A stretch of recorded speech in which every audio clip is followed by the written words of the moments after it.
আসসালামু আলাইকুম অষ্টম শ্রেণীর শিক্ষার্থী বন্ধুগণ, স্ক্রিনে তোমরা যে প্রশ্নটি দেখতে পাচ্ছ সেটি চট্টগ্রাম বিশ্ববিদ্যালয় ল্যাবরেটরি স্কুল অ্যান্ড কলেজের বার্ষিক পরীক্ষা 2024-এর জিসেটের শিল্প ও সংস্কৃতি বিষয়ক প্রশ্ন।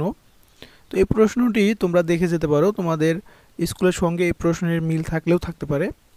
তো চলো আমরা এই স্কুল অ্যান্ড কলেজের প্রশ্নটি দেখে নিই। প্রথমে ক বিভাগ তত্ত্বীয় অংশ। এখন 1 নম্বর প্রশ্ন আছে হচ্ছে মোট 15টা প্রশ্নের অ্যান্সার দিতে হবে, 15 মার্ক, এক কথায় উত্তর। তো প্রশ্নগুলো যদি একটু দেখি, ক নম্বর বলা আছে আধুনিক গম্ভীরা গানের নায়ক কে। তারপর আধুনিক গম্ভীরা গানের সৃষ্টি কোন জেলায়, মহেস্থানগড় কোথায় অবস্থিত, উত্তরা গণভবন কোথায় অবস্থিত, পদ্মার ঢেউয়ের গানটি কয় মাত্রার, যারা পট অঙ্কন তাদের কি বলেন, মানে পট অঙ্কন করেন আর কি।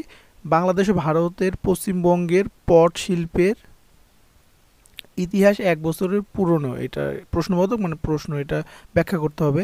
গাজীর পট আঁকা হয় কিসের উপর, পটচিত্র কি। তারপর লালন শাহ ফকির কত সালে জন্মগ্রহণ করেন, জল রঙের ইংরেজি নাম কি, হস্ত ও কুটির শিল্পে নারিকেলের মালাকে কিভাবে ব্যবহার করা হয়। তো এরকম বাকি প্রশ্নগুলো দেখে নাও, যে জল রঙের ছবি কয় ধরনের চরিত্র পাওয়া যায়। তারপর আমরা 2 নম্বর প্রশ্নটা দেখব, যে সংক্ষেপে উত্তর দাও। এখানে যে কোনো 4টি প্রশ্নের উত্তর দিতে হবে, প্রত্যেকটি প্রশ্নের মান হচ্ছে 5 করে।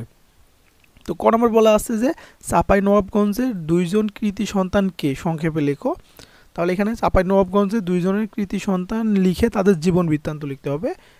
সাবাস বাংলাদেশ ভাস্কর্যটি মুক্তিযুদ্ধের চেতনার প্রতীক, এটা ব্যাখ্যা করতে হবে। সুন্দরবনের আপার সৌন্দর্যের সংক্ষিপ্ত পরিচয় তুলে ধরো। তো এইগুলা জাস্ট তোমরা দেখে নিও, এখানে ঘ আছে, ইউ আছে, প্রশ্নগুলো তোমরা দেখে নিও।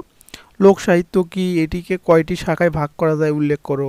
কারুশিল্প সম্পর্কে লেখো। এখন 3 নাম্বার ছবি দেখে লেখো। এখন এই যে ছবি দেখতে পাচ্ছ, যে উপরে ছবি দেখে যা মনে হয় নিচের ভাষায় লেখো। এখন এই যে তোমার নিজের ভাষায় এই ছবিটা দেখে তুমি কি কি দেখতে পাচ্ছ, কি বুঝতেছো, সেটা লিখতে হবে। এটাতে আছে কত মার্ক, 10 মার্ক। তারপর 4 নাম্বার হচ্ছে রচনামূলক প্রশ্ন। এখানে যে কোনো 2টি প্রশ্ন দিতে হবে। এখানে প্রশ্ন আছে মোট 4টি, প্রত্যেকটা প্রশ্নের মান 10 করে। ক নম্বরে বলা আছে রাজশাহী বিভাগের ঐতিহ্যবাহী সিল্কের বুনন, সিল্কের তৈরি পণ্য ও তার নকশার ছবি সম্পর্কে ধারণা দাও। প্রাকৃতিক রং কি, প্রাকৃতিক রং তৈরির পদ্ধতি বর্ণনা। কবি মুকুন্দ দাস সম্পর্কে যা জানো লেখো। আর হচ্ছে জারি নাচের পরিবেশন পদ্ধতি বর্ণনা করো। এখন খ বিভাগ আছে ব্যবহারিক অংশ, 35 মার্ক। এখানে প্রথমে আমাদের 1 নম্বর আছে বন্ধু খাতা প্রদর্শন, যেটা তোমরা অলরেডি জমা দিয়ে দিছো। আর 2 নাম্বার হচ্ছে যে কোনো একটি কাজ করে দেখাও। কি কাজ করে দেখাইতে হবে। 1 নম্বরে আছে হচ্ছে সুন্দরবনের দৃশ্য আঁকো অথবা গম্ভীরা গান ও নাচ পরিবেশন করো। যে কোনো 2টির একটি তোমাদের দেখাইতে হবে।